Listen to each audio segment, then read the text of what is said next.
We are talking Timberwolves basketball right now. I've got Scoop B, Brandon Robinson, joining us. He is Bally Sports NBA insider. How you doing today? I'm doing good. I like Minneapolis. Great city. Twin Cities is where it's at. Glad to sit here and talk some hoops with you. Yeah. Is your first time in the Twin Cities? First time. Yeah. How do you like it? I like it. I've gotten a lot of good rest. I've gotten a lot of good work done.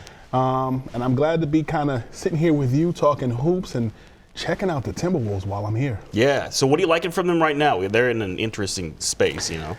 Interesting juxtaposition because, you're without Karl Towns for a period of time. But then you look at their roster, right? So you look at Rudy Gobert, you look at D'Angelo Russell, you look at Rivers, you look at Naz Reid. I've really taken a liking to Naz because I like his grit, but he's really filling a role that is vacant because you don't have Karl, you have Gobert, and then Gobert is really expected to add some offensive intensity.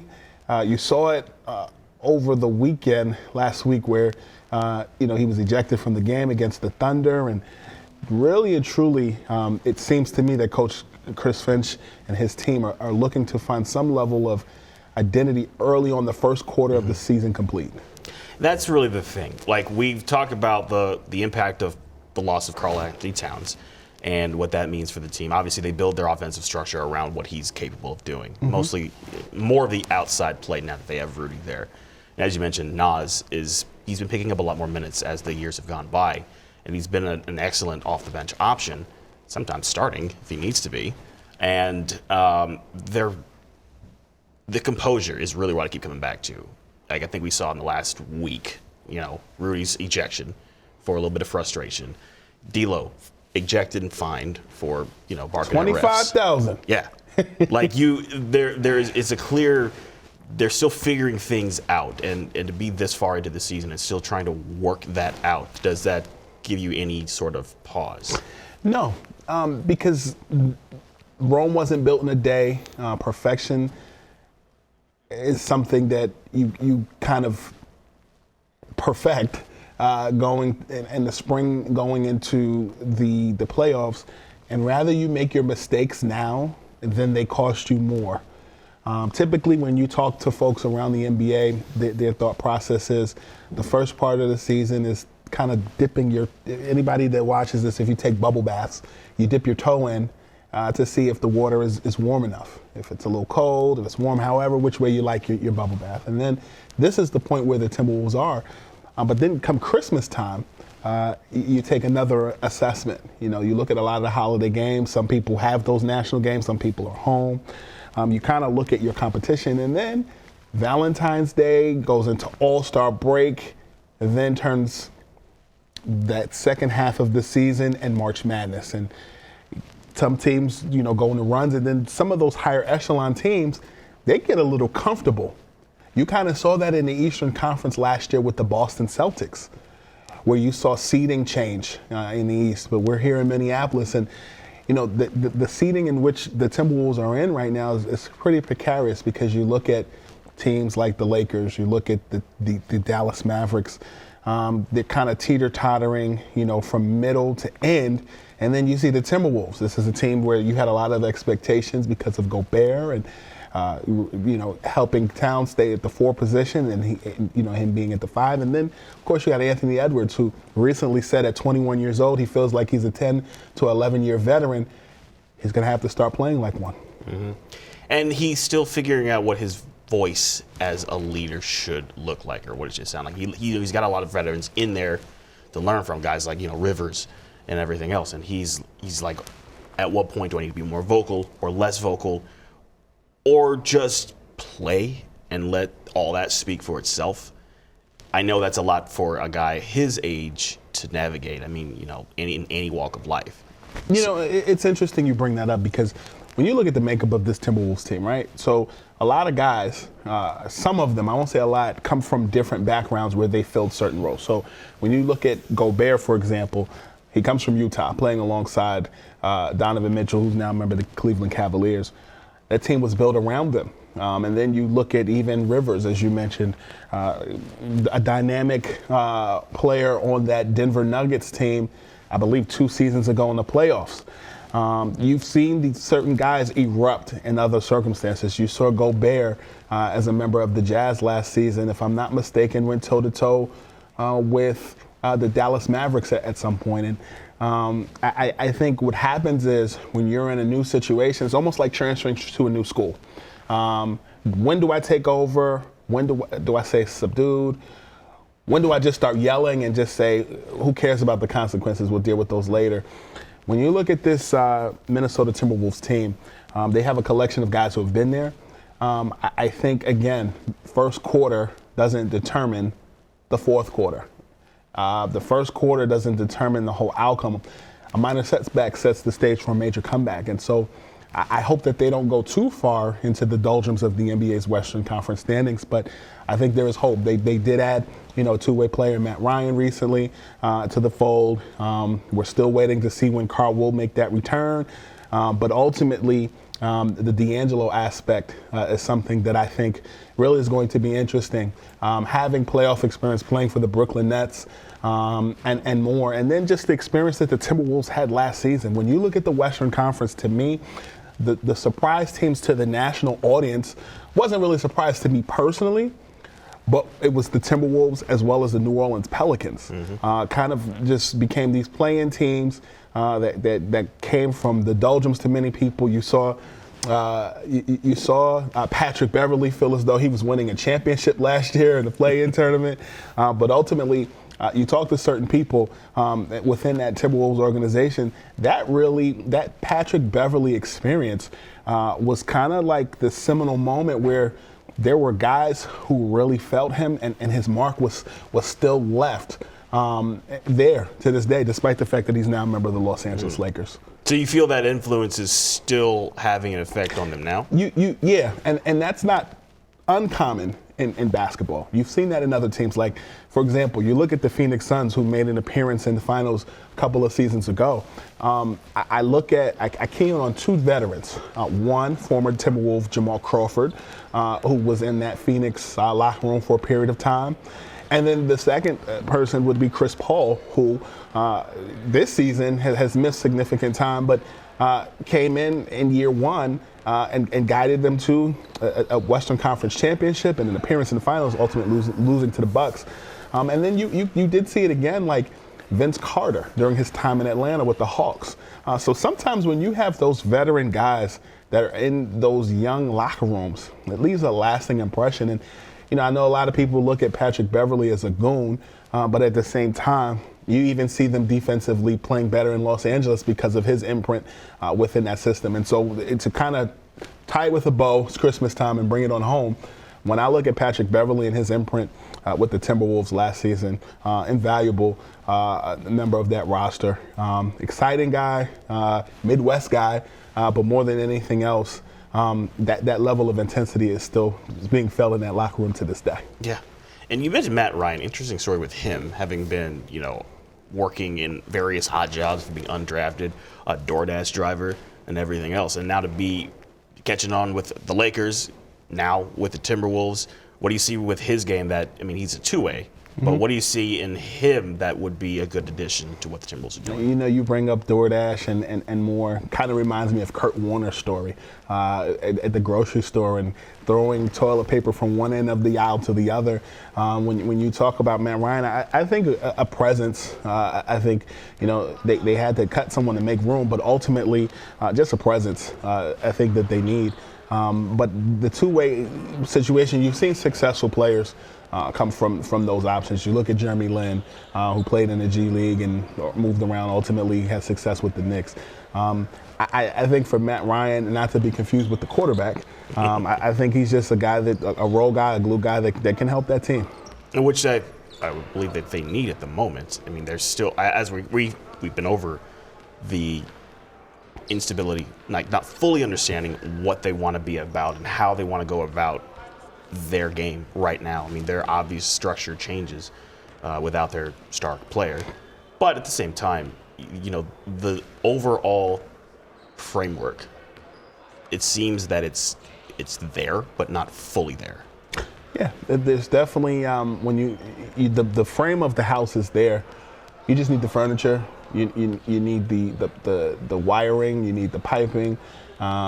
You need running water. I know there was a water advisory here in the Twin Cities recently. You need the running water. And so ultimately, when you look at the overall picture of that house, that is the Minnesota Timberwolves, incomplete right now. And I think when you look at the overall picture, you'd like to see them ahead of seeding 6, because that you'd again be replicating what happened last season, getting to the play-in tournament. I think the other portion of it is the Timberwolves are not a surprise to the NBA anymore. When you look at this offseason and the moves that were made, particularly in bringing in Gobert and Utah, there were a lot of people that were angry about that process. But ultimately, he's here.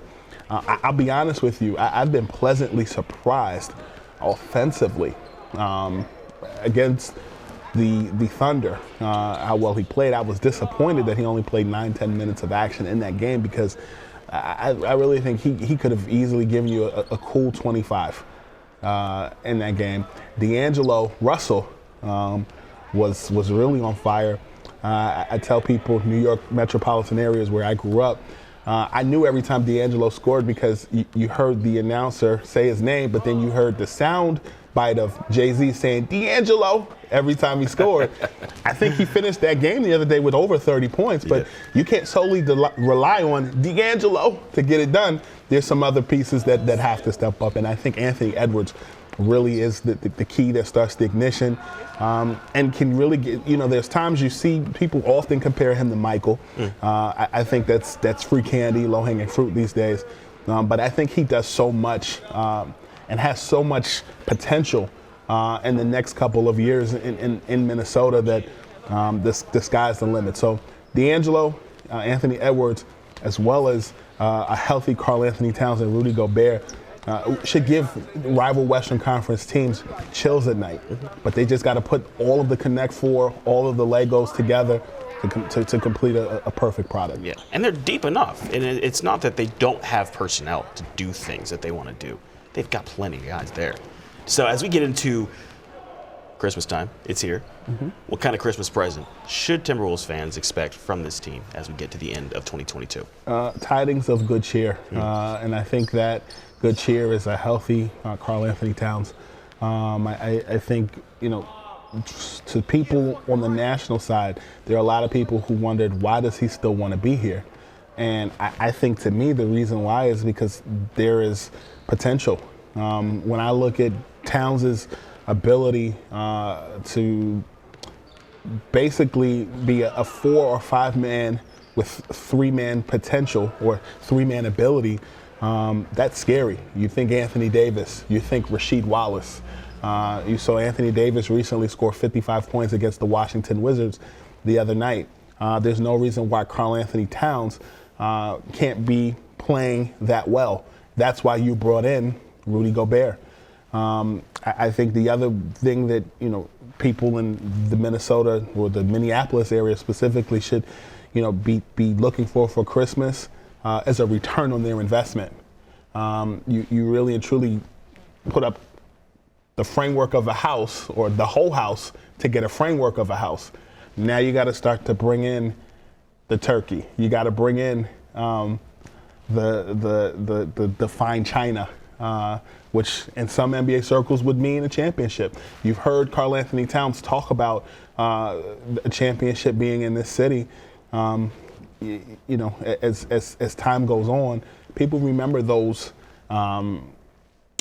declarations. To LeBron James's credit, when he went to Miami, he said not 1, not 2, not 3, not 4, not 5, not 6. He did bring a couple championships to the city of Miami. We're still waiting for the first one on the Towns, Russell, Anthony Edwards, Rudy Gobert regime under head coach Chris Finch. So sky's the limit, but gotta bring that fine china. Yeah. So people talk about the championship windows. Where are the Timberwolves in relation to that window? How long do they have? The funny thing is, I see they're a 3 to 4 year window. I think as much as people want a championship this year, there are still other teams in the West that are better And I made mention of the Phoenix Suns.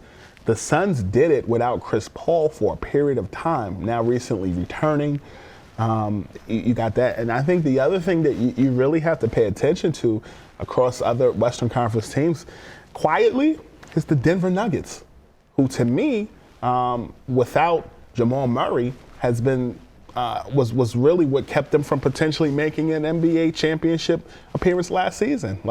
So I think when you have the Joker and you have all those other guys on that team that have to contend or compete against the Timberwolves, it's not about the roster, it's about the gelling of all the different personalities on that team and how you bring it all into one setting at Target Center with a packed house supporting their team. So I think they have, from top to bottom, one of the best rosters in the league. It's just putting it together. I like this. It's a good prognosis. So you're also in town, and you got to see the Vikings play. I did. This past week. So are you a Jets fan? No. No. Okay. So what'd you feel about it? I enjoyed the Dome. Because, again, I've never been here. And I was like, well, is it cold in the Dome? Is it warm? What do I expect? And the food, the concession stands were pretty top notch here. I had never seen, I went to college in the Philadelphia area. I grew up in both northern New Jersey and New York City in Harlem, respectively. The only point of reference that I had to a team that had fight songs and were just really all in a downtown area is the Eagles. And it kind of threw me when I saw the guy with the drum, boom, and then skull. I was like, the heck is going on here? But I liked it. It was cool. To me, the only critique that I really have about the Vikings in that Jets game was, did y'all want to give them the win? Because they kicked 5 field goals and scored 1 touchdown and really and truly almost won the game in the fourth quarter. Got to tighten those things up. When I look at this NFC, to me, the Eagles have been all-world, top-notch all year. But the Vikings, to me, I really like their quarterback. He's been around for a while. And sometimes being battle-tested throughout the course of your seasons in the NFL or even in professional sports, period, is more sexy than the person who has the sexy name. They've been kind of a dark horse, though. I still think whether or not the criticisms that he's received are warranted, Kirk Cousins has evolved as a quarterback. And I think a lot of it has to do with the coaching. I mean, the style of play that they're going through now seems to fit him a lot better than what Mike Zimmer and company were having on the table for him. So to see them, it feels to me, again, like a dark horse. And they're playing with house money. They are good. They are talented across the board. I know where the questions are about this team, but at the same time, they're winning. I'll be honest with you. When I look at the course of the NFL season and I look at what the Vikings have done, I think their only threat is the Eagles and the Dallas Cowboys. I don't look at the Giants as a threat. I think the Giants started out hot, just like the Jets started out hot. The Eagles started out hot. They had that one loss, and people were ready to write off Jalen Hurts. But honestly, depending on what the Cowboys do, whether they do go out and get Odell Beckham Jr., I think that their biggest threat, I could see a Cowboys-Vikings NFC Championship game if the Eagles don't carry out everything. And I think the seeding currently is in the Vikings' favor. Dome love is a thing. Hashtag that, Dome love. Dome love. When you have that home field advantage, you got the crowd behind you, and you really got a defense that helps, as well as a line that protects Cousins. I really like the Vikings' chances, but again, I do like the Cowboys and the Vikings in the NFC Championship game. Yeah, I mean, they're fighters. And the truth of the matter is they understand where their shortcomings are. They understand how to back those things up. I mean, and again, they've had the situations where they're doing okay. Things are slipping a little bit. If offense starts to slip, though, suddenly the defense shows up. And the defense, which, if you're bringing DVOA stats into this, the defense gets looked at as a liability. And yet they're winning games in the second half when the offense has apparently fallen asleep. Yeah, I recently, in a little bit of downtime that I've had throughout the course of the season so far, watched Any Given Sunday. And when the defense does what it's supposed to do, it wins. When the offense is a liability, the defense has to do more. And if you watch that movie with Jamie Foxx, there was a point when he first started running the quarterback position back as the backup, the third string backup. It took him a while, and Lawrence Taylor was on the defense, and he and that defense had to work a little bit harder. When I watched that game against the Jets, it seemed at points that the defense had to work a little harder. But ultimately, I think the offense did what it was supposed to do. The wide receiver is nice. But ultimately, I think for the Vikings, staying out of your own way, just in my observation of the Jets game, staying out of your own way is probably a remedy that they can figure out. And also, they played the Jets. I don't know about you. I'm paying attention to the conference that I'm in. Mm-hmm. So I think the AFC has some competitive teams, but I think ultimately for the Jets, I think the Jets have had an interesting season. I think that, going against the Vikings, where you haven't played against them in years, they had to kind of adjust a bit. And I think the Vikings figured it out. They did. I mean, they obviously this Sunday coming up, they got to play at the Lions. Mm-hmm. That determines, they win that game, they got the NFC North, it's over, it's done. They've locked it up. After that, if you got to see the Packers again, well, the Packers have to see them again. Of course. The Packers are a mess. And then the Bears are the Bears. I don't see any issues with this for the Vikings going through the rest of the conference for the rest of the season. I was cracking up at US Bank when they would show the Bears scoreboard or the Bears score last week. I think they played the Packers last week, right? And then they showed the Lions, and whenever they showed Aaron Rodgers or any iteration of those other teams on the scoreboard, fans were booing. I thought that was hilarious. Yeah. Here in this area, it seems that they're very supportive of their team. The most I paid attention to the Vikings in the last 10 years, other than this year, was when Brett Favre came back here. And it was interesting to see. But it's weird because it's like you go from being a Packer to a Viking. I couldn't imagine. That's like being a Nick and then being a Net. Yeah. Huh? It's like that. It's like that. Scoop me. Anything else you're working on lately? No, man. Check out everything going on at Bally Sports. My podcast, Scoopy Radio, garners 15 million streams annually. We've had anybody from DJ Khaled to Mark Cuban to Karl Anthony Towns, myriad of other people on the podcast. So that's what's going on here. Thanks for having me, brother. Thanks for stopping by. I appreciate you during your visit stopping by our studio. I'd have it no other way. Sir. Yes, sir. All righty. Appreciate you.